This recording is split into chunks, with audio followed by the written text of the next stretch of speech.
چې دا په زړه کې کګلی چې هغه به غلط معنی کوي، هغه داسې تعبیل کوي چې د عقایدو د اسلام نه خلاف او چې کوم رسوخ والا خلک اهل طاعت خلک اهل حق خلک نو هغه کل من عند الله، او زیغ والا خلک سوي ولا تقول لمن يقتل في سبيل الله اموات بل احياء ولكن لا تشعرون، چې مړه نه دي ژوندي دي نو حاجت نه غواړي.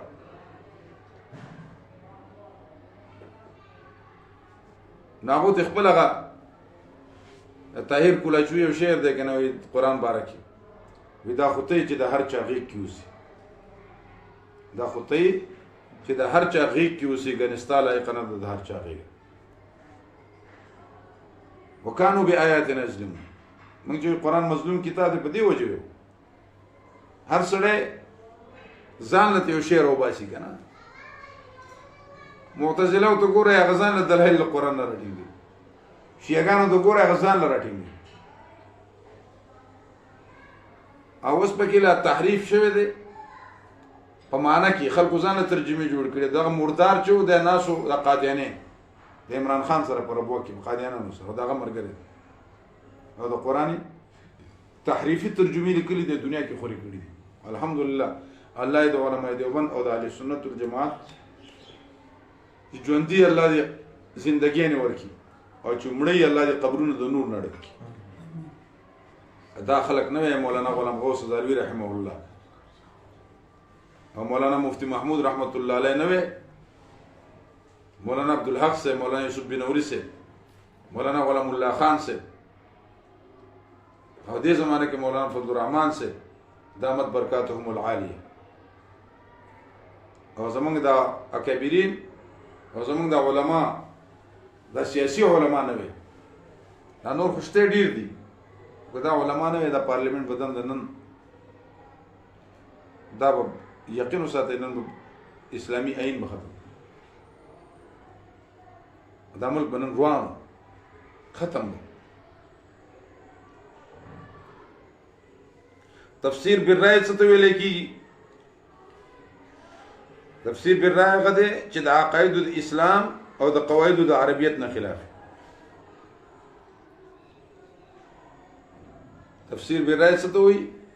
چې عقایدو د اسلام او د قواعدو د عربیت نه خلاف. ځکه نبی علیه السلام من فسر به، چا چې تفسیر ځان له خپل رائے سره وکړو هغه ته به تفسیر نه وي، هغه ته به تحریف وو، نو ته ځان له جهنم کې کنده جوړ. امام اعظم ابو حنیفه رحمه الله هغه د متشابهاتو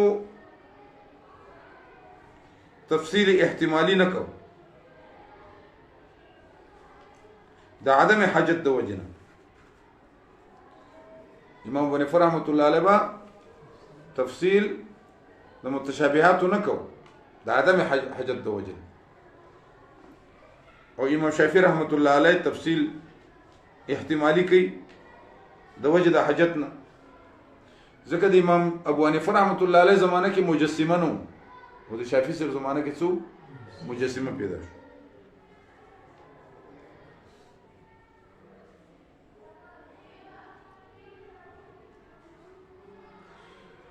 الف لام میم الله پاک علم دې معنا د دې حروف ذالک الکتاب، دا کتاب چې دی دا مبتدا ده او دا بیان حقیقت قرآن او ترغیب د اتباع، بیان حقیقت قرآن او ترغیب د اتباع، چې قرآن کریم دومره زبردست کتاب دی چې د دې کتاب اثر دار چې د صحابه کرامو د جماعت تشکیل کړي، دا د دې د حقانیت او د حقیقت دلیل دی.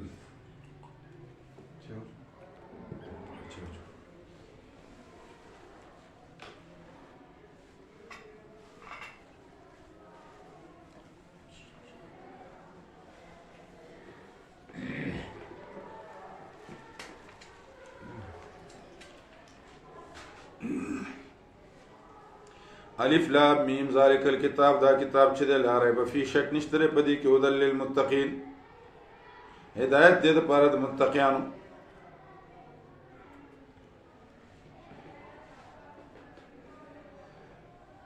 ذالک الكتاب دا مبتدا لا ريب فيه جمله معترضه هدى للمتقين خبر ذالک الكتاب مبتدا ولا ريب فيه جمله معترضه هدى للمتقين خبر او دیم ترکیب داره ذالک مبتدا الكتاب خبر اول لا ريب فيه خبر ثاني هدى للمتقين خبر ثالث الكتاب دا مبتدا ذالک دا مبتدا الكتاب خبر اول لا ريب فيه خبر ثاني هدى للمتقين خبر ثالث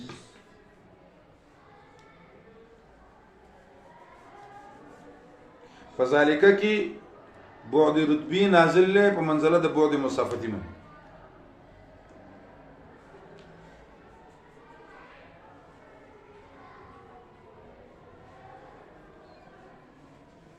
او دلته کې مبتدا خبر دوانه معرفي راوړي دي حالانکه دوانه خو نه راځي دوانه معرفي ولې راوړي دي د دې خبر ته اشاره کوي چې قران کریم په مقابله کې نور کتابونه خو پرې دا خو څلور وړه آسماني کتابونه د مقابله نشي کولای آسماني نور کتابونه مقابله نشي کولای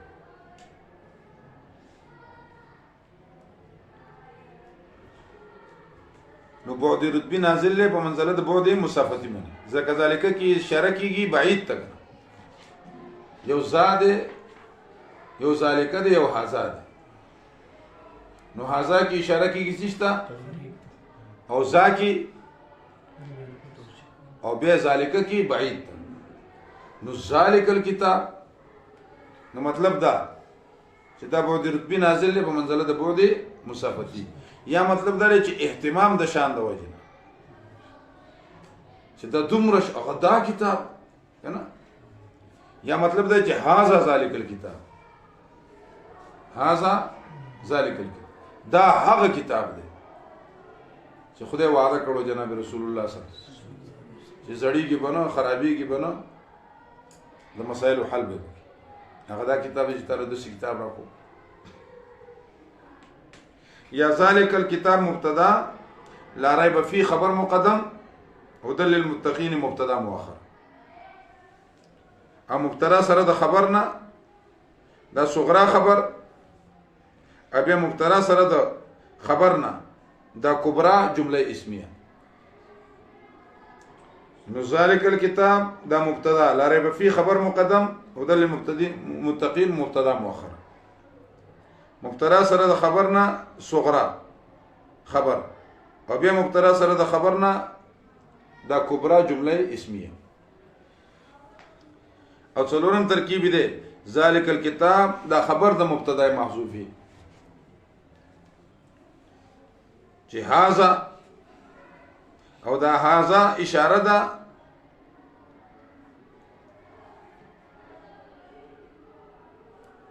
د بقره نه مخکې سوراتونو ده ځکه بقره خو 87 نمبر سورت ده نو هاذا سره اشاره څه ده مخکې سوراتونو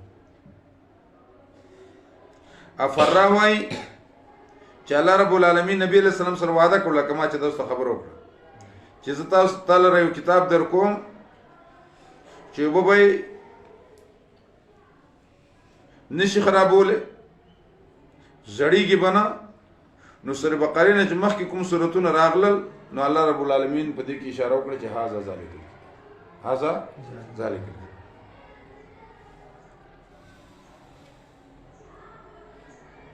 ذالک الكتاب دا کتاب چې لا ریب فيه نشته شک پدې کې هدى للمتقین لا ریب فيه لا ریب فيه فراوی نه لا ریب فيه سمانا چې شک نشته پدې کې یعنی محل د شک نه څه ده محل د شک نه ده اگر که مخالفین پکې شک کوي نو د دې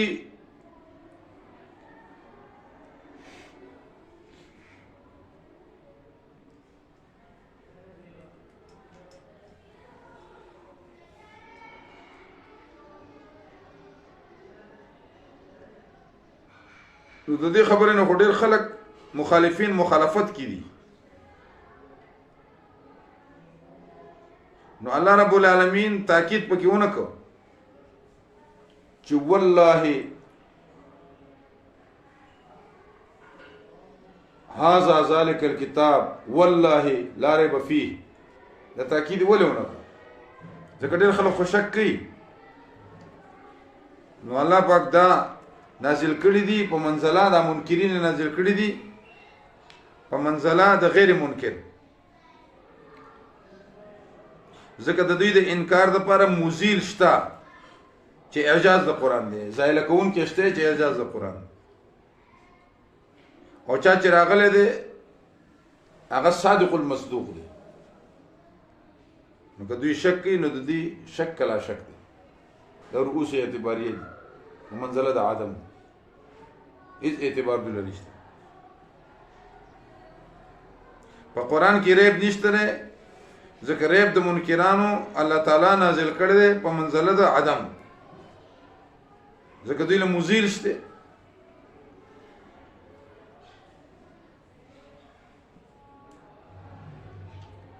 هدى للمتقين، هدايت در لپاره متقين. هدى للمتقين اي هاديا للمتقين، حمل مبالغه، حمل څه دی؟ لکه زید عدل، لکه زید عدل، حمل مبالغه. هدى للمتقين، هدايت در لپاره د متقینانو. نو دین معلومه شوله صفت د متقینانو. نو نبی علیہ الصلوۃ والسلام فرمای چې ورځ د قیامت شي نو الله رب العالمین با امر وکي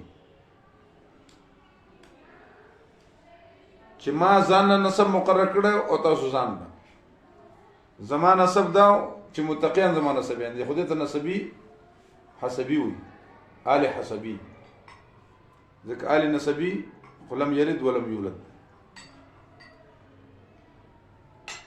او تاسو ځان له نسب مقرر کړی فلان کې د فلان کې زوی. نن زه خپل نسب اوچتوم، استاد اين المتقون، ان اکرمکم عند الله اتقاکم.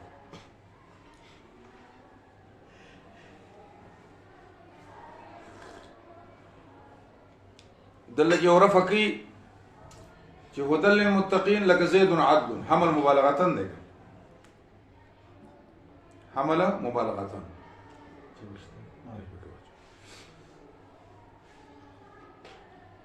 لك زيد عدل، زيد عادل، خدا عادل زید دس دی لکه دی چې عدل بس مجسمه،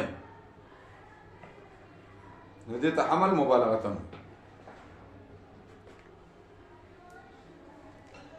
رفع د اشکال لاره دلته کې کوي چې متقی ته هدایت څنګه کیږي. متقی هو متقی، نو یو جواب دار چې د متقین مراد انابت ولر، یهدی الیه من یونیب، سورۃ شورى 14 نمبر آیت، یهدی الیه من یونیب. یا متقین مراد متقی بالفعل نه ده مراد،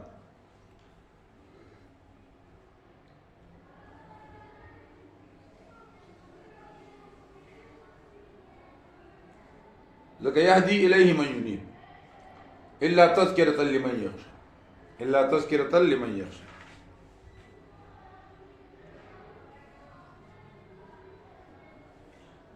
نو مراد د ضمائر د متقینا متقی بالفعل ده،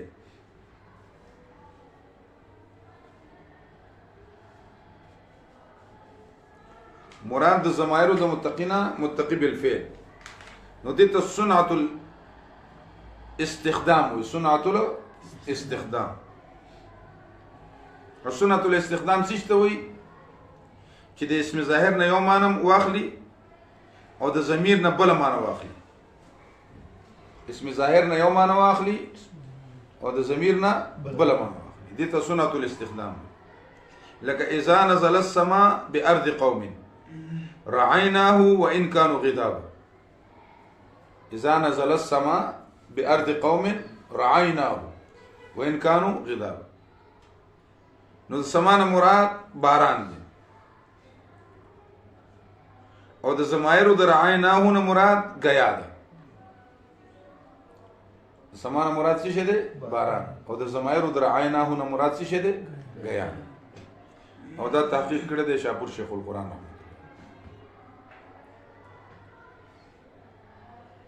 ذالک الکتاب لا ریب فیه، ذالک الکتاب دا دعوه ده، هدى للمتقین دا دلیل دی. یعنی که دا د خدای کتاب نه وي نو د په هدایت کې به دومره اثر نه.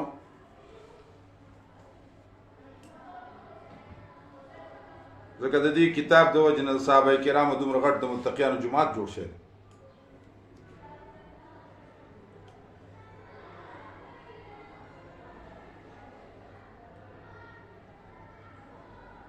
نه چې په دوران د تقوا کې هدایت کوي بیا حاصل له حاصل تحصیل له حاصل راځي.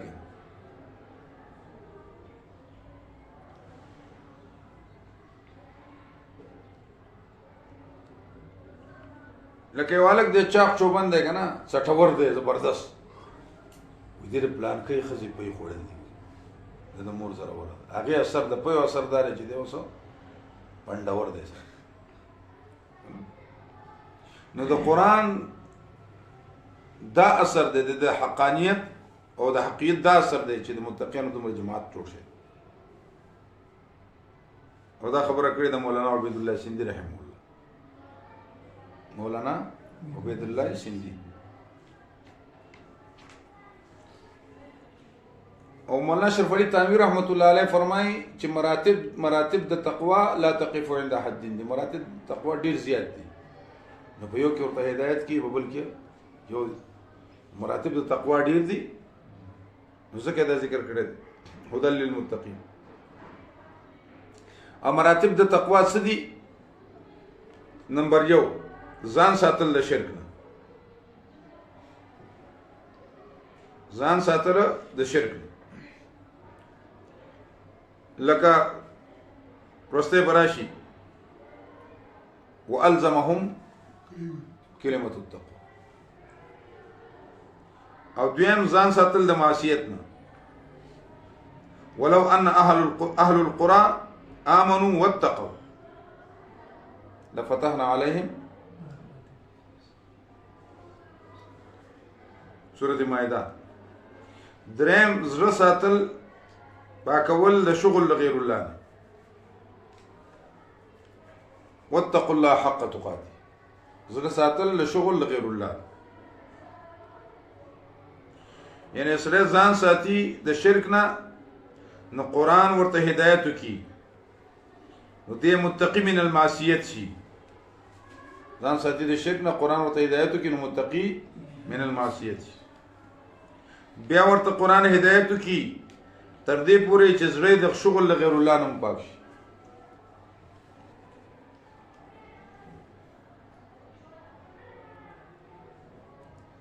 علامات تقوا څه دي؟ صبر په تکلیف. صبر په تکلیف.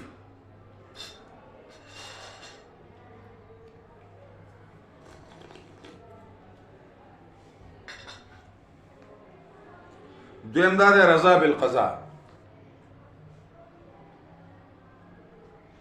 صبر په تکلیف، دویم رضا بالقضاء، او دریم شکر د نعمت. دریم شکر د نعمت او څلورم عمل په قرآن. او دا خبره کړله عبد الله ابن زبیر رضی الله تعالی. هدى للمتقین هدایت دې لپاره د متقینو. هدى للمتقین. متقین مفتعلین بالتقوى. مفتعلین من التقوى.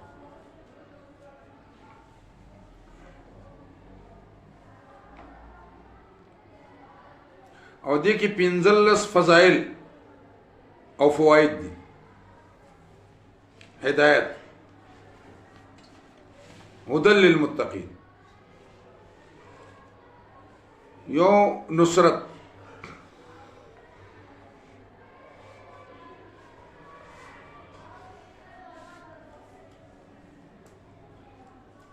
لك إن الله مع الذين اتقوا والذين هم محسنون. نصرت. دویم ولایت لکه الله ولی المتقین، الله ولی المتقین. دریم محبت، ان الله يحب المتقین. او څلورم مغفرت او فتح، مغفرت او فتح. ان تتقوا الله يجعل لكم فرقانا.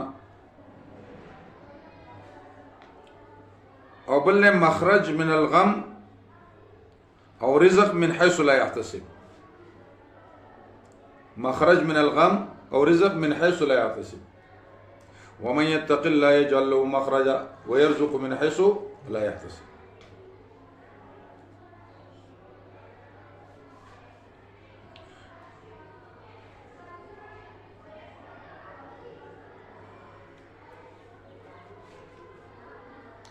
أبل غفران الذنوب أو إعزام الأجور. غفران الذنوب إعزام الأجور، غټ غټ أجرونه بوله ورکی. ومن يتق الله يجعل له، ومن يتق الله يكفر عنه سيئاته ويعزم له أجرا. زیات بکی غټ بکی د لپاره اجر. او بل قبول د اعمالو، تقوى قبول الاعمال. انما يتقبل الله من المتقين. او بل فلاح کامیابی، واتقوا الله لعلكم تفلحون. او بل بشرى لك لهم البشرى في الحياة الدنيا والآخرة.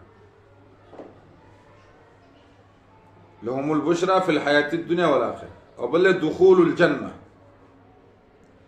إن للمتقين عند ربهم جنات النعيم.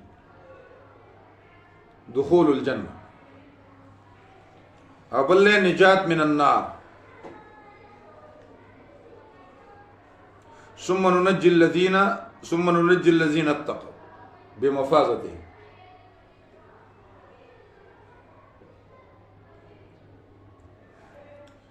او بواعث په تقوا منی د څه شي نه دي، دام یو څه شي نه دي.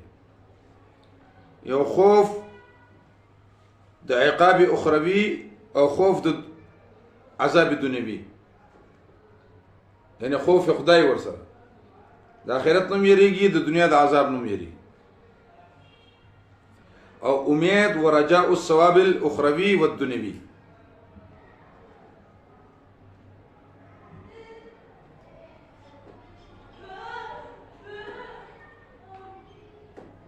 او بل خوف الحساب.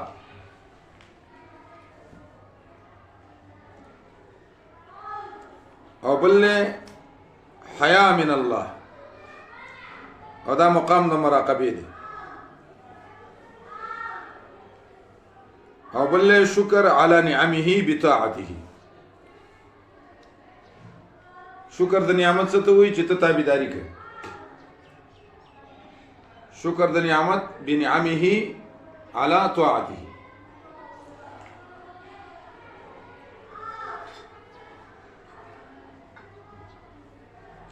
انما يخشى الله من عباده العلماء.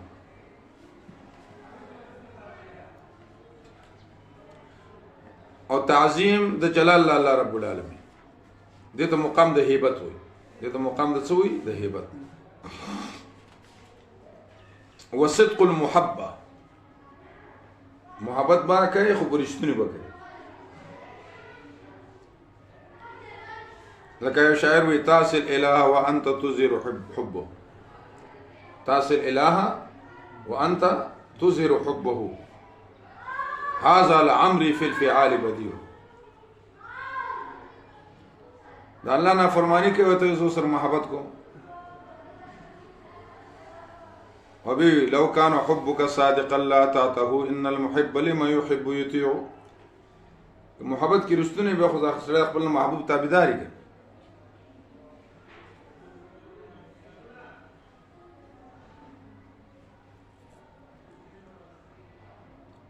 درجات تقوا دا مې اوسو خبرې دي.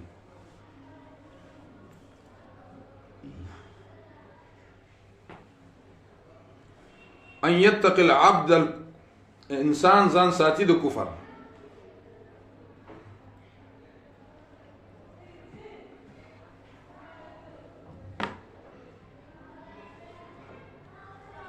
او دا مقام د اسلام دی.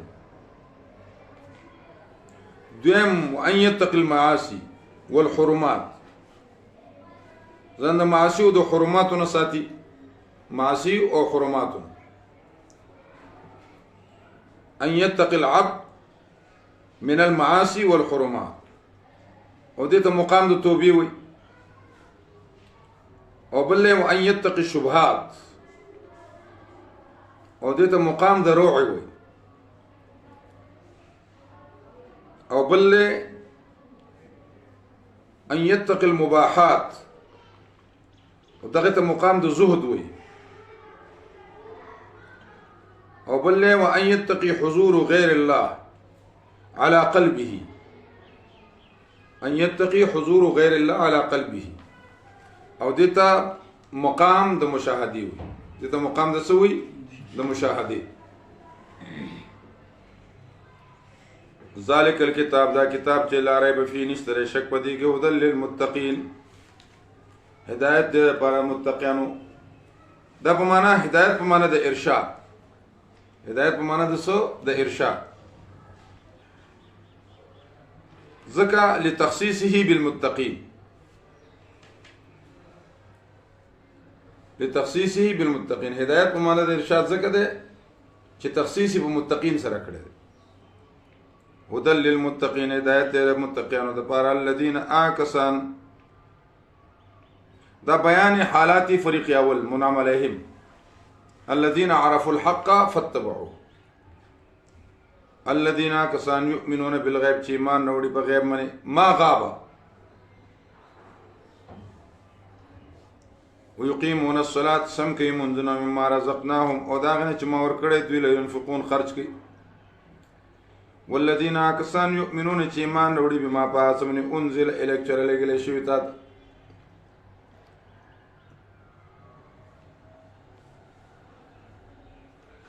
نو بما انزل بالقرآن ولې نه وي؟ نو دې ته اتناب وي. لفظ زیات معنی ډېر وي. قضايا قياساتها معها، دې تسوي قضايا قياساتها معها. دليل مع الدعوة، دعوة مع الدليل، دعوة مع الدليل. والذين كسان چې ایمان وروړي ما انزل الیک، پاس منی چې لګلې شوی تا ته، او چې لګلې شوی مخکستانه. بالآخرت هم یوقنون، په آخرت منځ یقین لري. بالآخرت بالدار الآخرت هم یوقنون. نو اولئک دا اسم اشاره. اولئک علی هدى من ربهم، دنیوي او اخروی بدلا. داول فريق د پاره. اولئک علی هدى من ربهم، دی پیدا دی ربنا. اولئک او دا کسان هم المفلحون، او دا ضمیر فصل په کوم راوړ. اولئک اسم اشاره، هم ضمیر فصل، او الف لام میم داخل.